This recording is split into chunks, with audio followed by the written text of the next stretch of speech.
Friends, welcome back to my channel.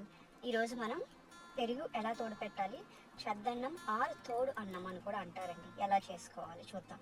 First ఒక దళసరి గిన్నెలో అంటే థిక్ వెజల్లో మీరు పాలు ఇలా పోసుకొని మీకు ఎంత పెరుగు కావాలో అంత పెరుగుకి సంబంధించిన పాలు ఇలా పోసుకుని బాగా బాయిల్ చేసుకోండి. పొంగు వచ్చే వరకు బాయిల్ చేసుకోవాలండి.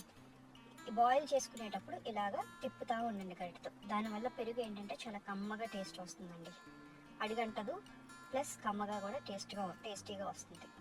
ఇక్కడ ఒక టిప్ ఏంటంటే అండి, మీకు పాలు అలా ఒక్కొక్కసారి మనం పక్కకి వెళ్తూ ఉంటాం, పొంగిపోకుండా ఉండాలి అంటే గరిటని అలా పాలల్లో వదిలేసేయండి, సో పొంగదు మీకు. ఇప్పుడు దీన్ని పాలు బాయిల్ అయిపోయినాయండి, దీన్ని చల్లారనివ్వండి. పూర్తిగా చల్లారకూడదండి. ఎంతవరకు చల్లారనివ్వాలంటే మీ ఫింగర్ని దాంట్లో పెడితే ఆ వేడి మీ ఫింగర్ని తట్టుకోగలగాలి. మీరు తీసేయకూడదు వెంటనే. బేసిక్గా ఫింగర్ని అలా పెట్టి ఉంచినా మీకు వేడిగా మీకు ఆ వేడి తెలుస్తుంది, బట్ పూర్తిగా చల్లారిపోకూడదు.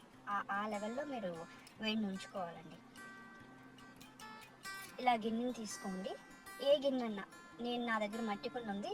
ఈ మట్టి కుండలో ఏంటంటే పెరుగు చాలా టేస్టీగా వస్తుంది, చాలా గట్టి రాయిలో కూడా తోడుకుంటుంది. స్టీల్ వెజల్లోనే మీరు తీసుకోవచ్చు. గ్లాస్ వెజల్ వద్దండి, గ్లాస్ వెజల్లో పెరుగు సరిగ్గా తోడుకోదు. అండ్ నేను కొంచెమే తీసుకున్నాను యోగట్ కల్చర్, ఇక్కడ 1/4 టీ స్పూన్ అంతే నేను తీసుకుంది. ఎక్కువ తీసుకుంటే పులుపు వచ్చేస్తుందని పెరుగు, సో ఎక్కువ తీసుకోవద్దు, జస్ట్ కొంచెం సరిపోతుంది. నేను ఆల్మోస్ట్ లైక్ ఇది 1 లీటర్ పాలండి దీన్ని తీసుకుంది. సో దీంట్లోకి నేను జస్ట్ 1/2 టీ స్పూన్ ఇలా తోడు తీసుకుని, పెరుగు తోడు తీసుకుని ఇలా స్ప్రెడ్ చేసుకుంటున్నాను. ఇప్పుడు దీంట్లో ఒక 2 గరిటెల పాలు ఇలా పోసి దాన్ని తిప్పండి ఒక్కసారి. యోగట్ కల్చర్, ఆ పెరుగు ఏదైతే నేను వేసానో కల్చర్, దాన్ని పూర్తిగా ఆ పెరుగు పాలల్లో వేసిన పాలల్లో కలిసిపోయేటట్టు తిప్పండి. తిప్పిన తర్వాత అప్పుడు మిగతా పాలన్నీ కూడా దీంట్లో పోసేసుకోండి. చూడండి నేను ఎలా పోస్తున్నానో. బేసిక్గా పైనుంచి అలా మిగతా పాలన్నీ కూడా పోసేసుకున్నానండి. మిగతా కొన్ని పాలన్నీ పోసేసుకున్నాను. పోసేసుకుని దీన్ని ఒకసారి గరిటెతో తిప్పండి. ఇలా స్లోగా గరిటెతో తిప్పి ఇలా చేయటం వల్ల ఏంటంటే పెరుగు చాలా బాగా అవుతుందండి. ఆ కల్చర్ అంతా పెరుగులో పాలల్లో బాగా కలిసి పెరుగు చాలా కమ్మగా గట్టిగా తోడుకుంటుంది మీకు. చూసారు కదండి నేను ఎలా తిప్పాను. దీనిపైన ఇప్పుడు మూత పెట్టేసి దీన్ని ఒక వేడి ప్రదేశంలో పెట్టండి. అంటే మీకు చల్లగా ఉండకూడదు, ఆ వేడి అలా మెయింటైన్ అవ్వాలన్నమాట. తోడు అదే తోడు అవుతుందండి. అప్పుడు తోడు గట్టిపడుతుంది పెరుగు. చల్ల ప్రదేశాల్లో పెట్టేశారంటే మాత్రం పెరుగు తోడు పడదండి, జిగురుగా వచ్చేస్తుంది. ఇది నాకు అయిపోయిన పెరుగండి, తీసుకున్నాను. ఒక 4 to 5 అవర్స్లో మీకు అయిపోతుంది పెరుగు. చూసారా అండి ఎంత గట్టిగా ఉందో.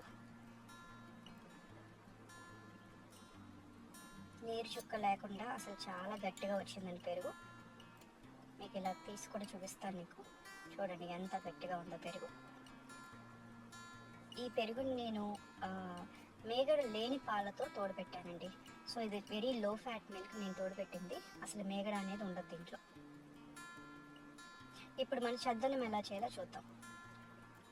సో సేమ్ ప్రొసీజర్ అండి. మిల్క్ బాయిల్ చేసుకుని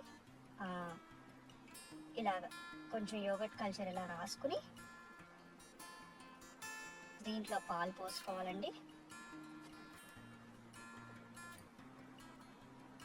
వేడి పాలు పోసుకుని ఇలాగా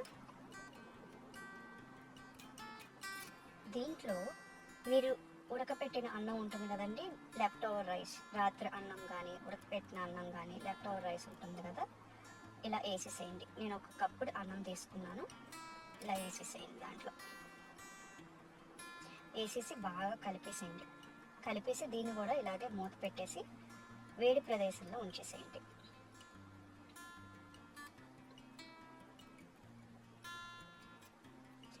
ఇది నేను యూజువల్గా రాత్రులు తోడు పెడతానండి ఇలాగా. సో మార్నింగ్ బ్రేక్ఫాస్ట్కి రెడీగా ఉంటుందని చెప్పి తీసానండి. దీన్ని మూత మార్నింగ్ తీసిన తర్వాత చూడండి ఎలా తోడుకుందో చక్కగా నీట్గా. దీనికి ఒకసారి కలిపేసి అటు ఇటు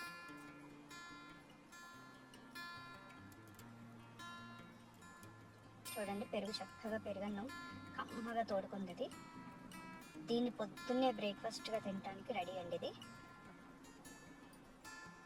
చాలా మంచిదండి. ఒంటికి ఎంతో శక్తినిచ్చి ఇమ్యూనిటీని పెంచే పదార్థం అండి ఇది. వెరీ వెరీ హైలీ న్యూట్రిషియస్ అండి ఇది మన పూర్వీకులు తినేవారు, చేసేవారు. రకరకాలుగా చేస్తారండి. నేను ఈ రకంగా చేస్తాను. చాలా బలమైనది ఇది. అండ్ దీంట్లో మీకు ఉత్తి పెరుగు తినలేకపోతే దీంట్లో కొంచెం ఉల్లిపాయ, పచ్చిమిరపకాయ నంచుకోవటానికి అలా వేసుకుని పక్కన తినేసేయండి దీన్ని. నా వీడియో నచ్చినట్టయితే ప్లీజ్ లైక్ చేయండి. Please share it to your family and friends and subscribe చేసుకోండి. అండ్ బెల్ ఐకాన్ మీద క్లిక్ చేస్తే మీకు నోటిఫికేషన్స్ వస్తాయండి.